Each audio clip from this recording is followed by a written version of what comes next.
Awo Mukama n'agamba mu kitabo ky'olubereberye nti wabeewo ebyaka mu bbanga bibiri, ekyaka ekisingako obunene eyo nno nga y'enjuba kifugenga emisana, n'ekyaka ekitono nga gwe mwezi kifugenga ekiro, n'emmunyeenye ne kiba bwe kityo. Era Mukama Katonda n'alaba nga birungi. Naye abaffe omuntu nga yeegumbulidde okuvuganya Katonda, ekyebuuzibwa anaamalako? Era abaffe Katonda bye yatonda n'alaba nga birungi, y'omuntu alaba bibi? Tebimumala oba ayagala kuvuganya Katonda? Munaffe njogera bino nga weeteekateeka naawe abadde asagaasagana kkalira anti enteekateeka y'omwana w'omuntu okweyongerayo kwanjulire bannaffe bano aba Kenchick abatuteera ssente mu pulogulaamu yaffe eno. Kenchick bakugu ddala mu kisaawe ky'okulunda enkoko. Balina obukoko obw'olunaku olumu era nga buno babukuwa bugemeddwa bulungi nga bw'ona obutwala tebugenda kukutawaanya n'akatono. Munaffe gwe ayagala okulunda beeyune kubanga n'ebbeeyi yaabwe ennungi ddala. Kenchick basangibwa Nakawa ku luguudo lw'Entinda era ng'okumanya ebisingawo bakubire ku nooti mu 783 72 241 beba Kenchick. Tuli ku CBS FM UG omukutu guno omutongole ogwa Chabasa Fama Radio Buganda. Munaffe nkwanirizaako nnyo era nkwebaza okutugoberera nga bulijjo era nkukubiriza gwatannaba kusubscribinga munaffe osubscribinge era okoonene mu kaddaako bw'onookakoonamu munaffe kajja kukuyambanga okukutemyako buli kaseera nti tulina kye tutaddeyo osobole okunyumirwa empeereza yaffe. Nze Emi April Nakawombe mu pulogulaamu yaffe eno Vumbula ne Chabasa. Baba n'Abachina bakoze omwezi, okumanya bano tebazannya kubanga omwezi gwe bakoze gugenda kukubisaamu ogwa Katonda emirundi 8 mu kwaka. Munnange nno muno omwezi gwa Katonda mwe gugendera nti gwabonese olwo nno ne gumalayo ebbanga nga tegunnadda. Guno gw'abannaffe Abachina gwo tegugenda kubeeramu ebyo nti ate gubonese, wabula nga gugenda kwakanga buli lunaku kasita obudde bunaamala ng'okukwata.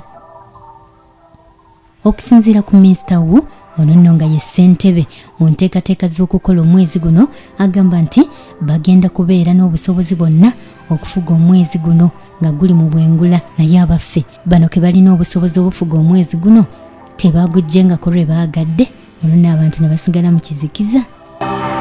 Njogera bino nga naawe weefumintiriza. Kakati gwe alaba bino manyi nti weebuuza ekibuuzo nti singa banaaba bagwanise mu bwengula naffe eno e Uganda tuli baakugulaba? Ekyokuddamu kiri nti nedda. Abagenda okufuna omukisa okwakirwa omwezi guno beebo bokka abawangalira mu kibuga ekimanyiddwa nga Chengdu, nga kino nno kisangibwa mu ggwanga lino erya China. Omwezi guno gugenda kwememulanga mu bwengula nga bw'oba teweegendereza mwana wattu ng'obwekiro oyinza okubuyita obw'emisana. Era ndowooza banaagutwalirako ne bali bannaffe betwalaba gye buvuddeko abamala emyezi 2 mirambirira ng'obudde obwabwe tebukya. Ndowooza banaagubatwalirako ne gubaakira. Omwezi ogwogirwako guliko obugazi bwa fuuti 2.2 era ng'okwawukanako n'omwezi ogwakolebwa Katonda ogwesudde ensi kilometers 38 ezo nno nga ze mayiro 23.6. Gwo guno ogw'Abachina gugenda kuba gusemberedde ensi era nga gugenda kubeera mu kilometers 5 byokka okuva ku nsi ezo nno nga ze mayiro 310. Era ndowooza wamma y'ensonga lwaki gwo gugenda kwaka nnyo okusinga ogwatondebwa Mukama Katonda kubanga ogwa Mukama guli wala n'ensi ate ng'ogw'Abachina gugenda kuba gusemberedde ensi kwe tuwangaalira. Okumanya ng'Omuchina abala kubanga okutondebwa kw'omwezi guno kugenda kutaasa amasannyalaze agabadde goonoonebwa agabalirirwamu miliyoni $173. Kakati oyinza okwebuuza nti omwezi gw'amagezi g'Abachina gunaabeera gutya mu bwengula nga tegugwa? Ekyokuddamu kiri nti tegujja kugwa kubanga bulijjo okoma okweyongera mu bwengula eri ewala waliyo amaanyi agafugirayo ebintu nno ne bitandika okuteeterera eyo nga tebigwa.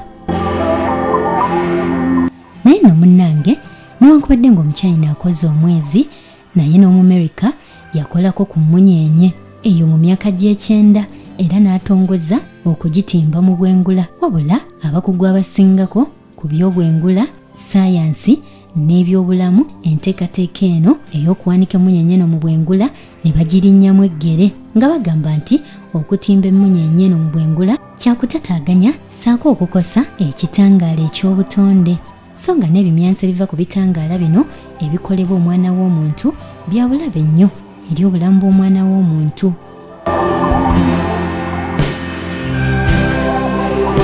Kati nno guno omwezi ogukoleddwa omwana w'omuntu era gwe gugenda okwakira mu kibuga Naume kye twalaba gye buvuddeko ekigenda okuzimbibwa mu ggwanga erya Saudi Arabia, ekisuubirwa okuggibwako engalo mu mwaka 2030 ng'enteekateeka z'obwakabaka bwa Saudi Arabia bwe ziri.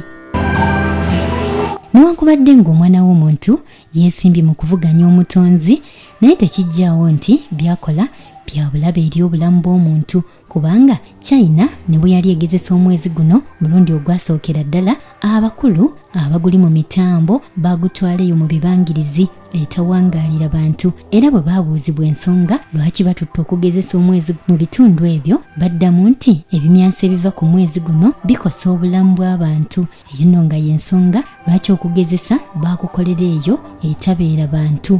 Bagamba nti baagala omwezi guno guyambeko amataala g'omu bibuga okwaka, oba sinakindi gusikire amataala gano.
CBS